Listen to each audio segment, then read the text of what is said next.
Assalamualaikum teman-teman, seperti biasa sebelum mulai Mimin mendoakan semoga teman-teman semua selalu dalam keadaan sehat walafiat.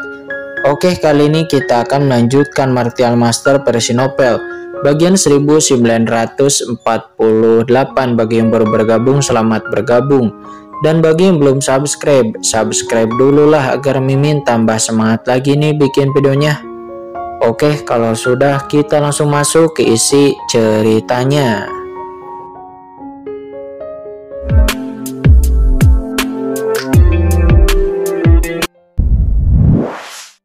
Dia tetap tenang. Setelah menatapnya dan tersenyum, Molly mengambil langkah ke depan. Dia tidak terburu-buru di saat berjalan, seolah-olah sedang berjalan di tamannya sendiri. Molly selangkah demi selangkah menuju keluar dunia kacau. Dan sesaat sebelum Qin merasakan sesuatu yang aneh dan hendak mengambil tindakan. Di dekat sungai Huangquan, Kaisar Yanpo pun menyipitkan matanya dan sambil menggunakan aturannya sendiri untuk berintegrasi dengan sungai mata air kuning. Kaisar Yanpo terus-menerus memahami kekuatan aturan lain di sungai mata air kuning, namun pada saat yang sama, pikiran Kaisar Yanpo melonjak dan perhatiannya langsung tertuju kepada leluhur seribu tulang. Apa tujuan dari leluhur seribu tulang ini? Kata Kaisar Yanpo. Dia memandang leluhur seribu tulang yang juga sedang memahami sungai Huangquan. Dia sedikit mengernyit dan hatinya penuh dengan keraguan. Kembalinya leluhur seribu tulang terlalu mendadak dan begitu aneh, sehingga membuatnya merasa tidak nyata. Kaisar Wu Yue sebelumnya mengatakan kepadanya bahwa Kaisar Yoming telah kembali. Jika apa yang dia katakan itu benar, maka kemungkinan besar Kaisar Yoming telah memperhatikan Gunung Huangquan dan bahkan bersembunyi di dekat Gunung Huangquan. Mata Kaisar Yanpo berbinar. Sungai mata air kuning itu adalah harta karun tertinggi milik Kaisar Agung Yoming, dan Kaisar Yanpo tidak percaya bahwa Kaisar Yoming akan menyerahkan sungai mata air kuning ini. Dia yakin jika Kaisar Yoming kembali ke dunia bawah, maka hal pertama yang akan dilakukan pihak lain adalah mengendalikan sungai mata air kuning. Akan tetapi, aku menggunakan formasi Gunung Huangquan untuk memeriksa sekeliling dengan cermat, dan tidak ada aura Kaisar Yoming sama sekali. Mungkinkah Kaisar Yoming mengetahui bahwa Kaisar Wu Yue dan yang lainnya akan datang? Jadi dia dengan sengaja bersembunyi, kata Kaisar Yanpo. Dia mengerutkan kening dan memandang leluhur seribu tulang. Dan apakah kembalinya leluhur seribu tulang itu terlalu kebetulan?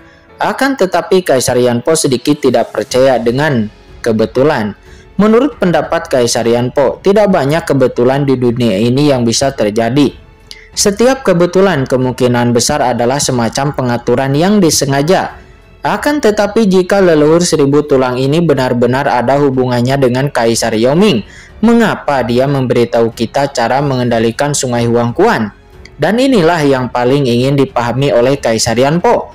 Karena begitu dia menguasai sungai Huangquan dan kekuatannya meningkat pesat, apa yang akan terjadi padanya ketika Kaisar Yoming kembali? Apakah Kaisar Yoming akan melakukan kesalahan bodoh seperti itu? Karena tidak peduli apa, setidaknya persepsi tentang sungai Huangquan itu benar-benar nyata. Kaisar Yanpo mengulurkan tangan kanannya dan aliran air sungai Huangquan mengalir di tangannya. Tidak ada luka parah yang menimpanya seperti sebelumnya. Dengan kekuatan aturannya sendiri, air sungai Huangquan mengalir seperti di lengannya dan tidak ada rasa tidak nyaman sama sekali. Ketika aku sepenuhnya menguasai mata air kuning ini, tidak peduli apa tujuan leluhur seribu tulang itu, dia akan mati, kata Kaisar Yanpo. Dia sudah mengambil keputusan dan dia mencibir di sudut mulutnya, lalu melirik ke arah leluhur seribu tulang. Dengan sapuan ini, alisnya tiba-tiba berkerut, karena entah kenapa Kaisar Yanpo merasakan denyutan samar dari leluhur seribu tulang. Ini merupakan perasaan yang sangat aneh. Apa yang terjadi? Kaisar Yanpo menjadi terkejut dan dia menatap leluhur seribu tulang sebelum dia bisa mengesampingkan keraguannya. Tiba-tiba terdengar suara gemuruh dan Kaisar Yanpo melihat sesosok tubuh bergegas keluar dari tubuh leluhur seribu tulang. Di saat sosok ini muncul, aura niat membunuh yang mengerikan menyapu bersama dengan air laut hitam yang luas yang tersapu dari orang tersebut dengan kecepatan yang mencengangkan. Seketika air Laut mati itu menutupi kekosongan yang tak berujung di sekitarnya.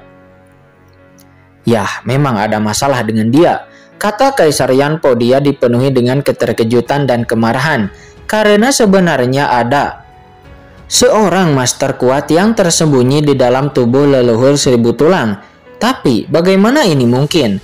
Kesadaran spiritualnya sendiri jelas telah dengan cermat menjelajahi tubuh leluhur seribu tulang berkali-kali. Dan di Gunung Huangquan ini mustahil bagi siapapun untuk dapat menyembunyikannya sepenuhnya di bawah kesadaran spiritualnya sendiri.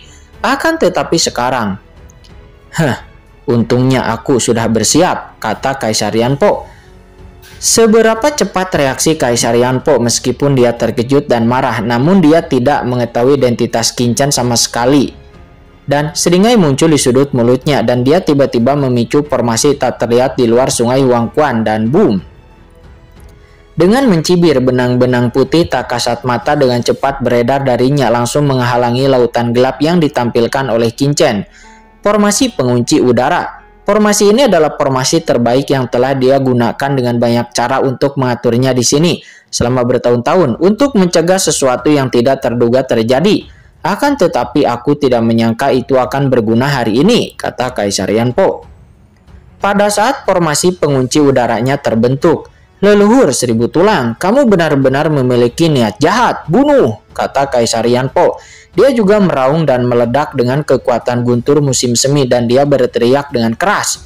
Seketika kekuatan aturan di tubuhnya diaktifkan sepenuhnya dan langsung berubah menjadi bilah-bilah tajam hitam yang terlihat dengan suara rengekan yang membuat jantung berdebar-debar. Pedang itu menebas ke arah leluhur seribu tulang yang tidak jauh dari sana.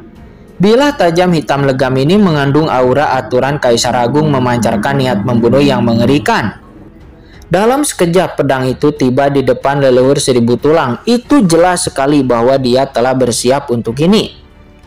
Melihat bahwa pedang hitam legam yang diaktifkan dan mengenai leluhur seribu tulang, dan tiba-tiba boom! Sosok-sosok lainnya yang sangat menakutkan tiba-tiba keluar lagi dari tubuh leluhur seribu tulang. Segera setelah sosok-sosok ini muncul, aura niat membunuh yang mengerikan menyapu.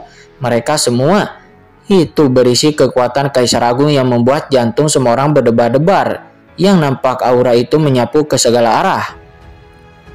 Salah satu orang kuat melompat langsung keluar dan tiba-tiba mengeluarkan cakarnya ke arah kekosongan di depan. Rasakan ini. Salah satu cakar dengan raungan tajam mengalir dengan cahaya gelap dan mekar dengan cahaya dingin. Itu tiba-tiba meraih pedang biasa yang digunakan oleh Kaisar Yanpo dan terdengar suara gemuruh yang keras. Aturan yang digunakan oleh Kaisar Yanpo adalah bilah meledak seketika di bawah cakar itu pun diblokir. Hei, junior ini agak menarik. Dia benar-benar melukaiku. Sepertinya lukaku belum sembuh. Ini benar-benar berdampak besar pada kekuatan tempurku. Sebuah suara ketidakpuasan terdengar dan terlihat sosok naga besar muncul di kehampaan, dan itu adalah Kaisar Naga Penjara. Retakan nampak muncul pada cakarnya yang tajam, akan tetapi itu dengan cepat sembuh. Kaisar Naga Penjara yang agung, Kaisar Agung tertinggi dari zaman kuno yang selalu ditekan oleh altar jurang selama zaman yang tak terhitung jumlahnya. Dan akhirnya dia mampu menyelamatkan nyawanya. Sudah jelas bahwa kekuatannya merupakan yang terbaik di antara para ahli Kaisar Agung kuno. Jadi dia secara alami tidak takut dengan serangan Kaisar Yanpo. Kamu, Kaisar Naga Penjara, bagaimana bisa kamu ada di sini? Mata Kaisar Yanpo melihatnya tiba-tiba menyusut. Dia menunjukkan ekspresi kaget dan marah. Bukankah Kaisar Naga Penjara ini telah menghilang selama bertahun-tahun? Bagaimana mungkin dia bisa muncul di sini? Selain itu, dirinya merasakan banyak aura di tubuh leluhur seribu tulang, dan jantung Kaisar Yanpo berdetak kencang. Tiba-tiba hatinya menyusut. Bagaimana mungkin ada begitu banyak orang kuat yang tersembunyi di dalam tubuh leluhur seribu tulang? Jika orang kuat menggunakan teknik rahasia untuk bersembunyi di dalam tubuh leluhur seribu tulang, maka itu dapat dimengerti jika dia tidak dapat merasakannya. Akan tetapi sekarang, begitu banyak praktisi kuat yang tersembunyi di dalam tubuh leluhur seribu tulang. Tetapi Kaisar Yanpo tidak merasakannya sebelumnya sama sekali. Ini sungguh bisa disebut sebuah lelucon. Leluhur seribu tulang, apa yang sebenarnya telah kamu lakukan? kata Kaisar Yan. Dia berteriak dengan marah dan dia segera menoleh kepada Jiuyu dan yang lainnya di kejauhan lalu berteriak, "Cepat keluar dari tempat ini dan buka formasi Gunung Huangquan. 1000 tulang telah mengkhianati kita," kata Kaisar Yanpo. Mendengar itu di kejauhan Jiuyu dan yang lainnya sedang memahami sungai Huangquan. Namun mereka semua pun bereaksi pada saat ini dan mereka memandang leluhur 1000 tulang dengan tidak percaya. Mereka semua pun mundur dengan penuh semangat dengan kecepatan yang sangat cepat. Mereka semua adalah ahli top dengan pertarungan yang tak tertandingi dan juga pengalaman yang kaya. "Aku ingin melihat siapa di antara kalian yang berani bergerak." Namun pada saat ini sebuah suara yang mengandung keagungan dan dominasi yang tak ada habisnya bergema. Suara ini seperti guntur dan langsung mengejutkan telinga semua orang yang hadir. "Buka mata anjingmu, apakah kalian bahkan tidak mengenaliku?" Boom! Suara dan aura keagungan yang tak berujung muncul seperti kaisar yang turun dengan aura tertinggi dan mendominasi. Dia turun ke dunia ini dan di saat sosok ini muncul, seketika warna langit dan bumi berubah. Tumbuhan dan pepohonan yang tak terhitung jumlahnya di Gunung Huangquan menari dan bersorak, seolah-olah menyambut sesuatu. Nampak Gunung Huangquan bergejolak dengan hebat. Dan di mana Gunung Huangquan berada, pemaksaan yang sudah sangat dikenal ini menyebar kepada semua orang. Dan semua orang di Gunung Huangquan tidak bisa menahan diri untuk tidak berlutut. Jantung mereka berdetak, tak dapat dijelaskan. Dan sosok yang baru muncul itu adalah Kaisar Agung Yoming. Melihat itu Jiuyu, iblis tua raksasa, Kaisar Yanpo, leluhur hantu berwajah 8, dan orang-orang kuat lainnya di seluruh Gunung Huangquan memandang sosok familiar di kehampaan itu dengan tidak percaya dan mata mereka tiba-tiba melebar. Jiuyu dan yang lainnya semuanya terguncang di dalam hati mereka, dipenuhi dengan kengerian yang tak ada habisnya. Saya melihat sosok yang mendominasi nan agung melayang di kehampaan memancarkan aura yang membuat dunia berdenyut. Kaisar Yoming. Meskipun pria di depannya hanyalah sebuah sosok, namun begitu auranya muncul bersamaan dengan terungkapnya wajahnya, itu membuat semua orang gemetar dan ada kengerian yang tak ada habisnya di mata mereka karena mereka begitu akrab dengan aura ini. Mereka selalu menantikannya siang dan malam selama bertahun-tahun dan mereka tidak pernah berani melupakan bahwa Kaisar Yoming lah yang merupakan mantan pemilik Gunung Huangquan. "Kamu, ayah angkat," kata Kaisar Yanpo. Dia memandang sosok di depannya dengan ngeri dan kemudian kilatan ganas tiba-tiba muncul dari kedalaman matanya. "Tidak, kamu bukan ayah angkatku. Siapa kamu? Beraninya kamu berpura-pura menjadi ayah angkatku? Sangat berani sekali," kata Kaisar Yanpo. Matanya berkilat dan dia berteriak dengan marah. Sebelum dia bisa menyelesaikan kata-katanya, sebuah tablet batu gelap tiba-tiba muncul di tangannya dan tanpa memberi kesempatan kepada Kaisar Yoming untuk berbicara, Kaisar Yanpo langsung melemparkan tablet batu gelap itu ke arah Kaisar Yoming dan boom! Tablet batu gelap ini naik ke langit dalam sekejap dan sinar cahaya mengerikan bermekaran menjulang tinggi ke langit. Pola gelap mengalir pada tablet batu berubah menjadi aliran cahaya hitam yang bisa membakar kehampaan. Menghadap ke arah Kaisar Yoming, dia melayangkan tembakan. "Bunuh! Bunuh dia!" kata Kaisar Yanpo. Dia sangat galak di dalam hatinya. Lalu tiba-tiba menoleh untuk melihat ke arah Jiuyu dan yang lainnya dan berteriak dengan marah. "Apa yang masih kalian lakukan? Orang ini bukan ayah angkat, tapi orang lain yang berpura-pura menjadi dia. Cepatlah aktifkan formasi dan bunuh binatang ini," kata Kaisar Yanpo. Dia berteriak dengan marah. Sebuah tablet pesan giok juga tiba-tiba muncul di tangannya. Kaisar Yanpo ingin mengirim berita kepada Kaisar Wuyue. Dengan sedikit gerakan, sebuah pesan keluar dengan cepat bergerak menuju keluar sungai Huangquan.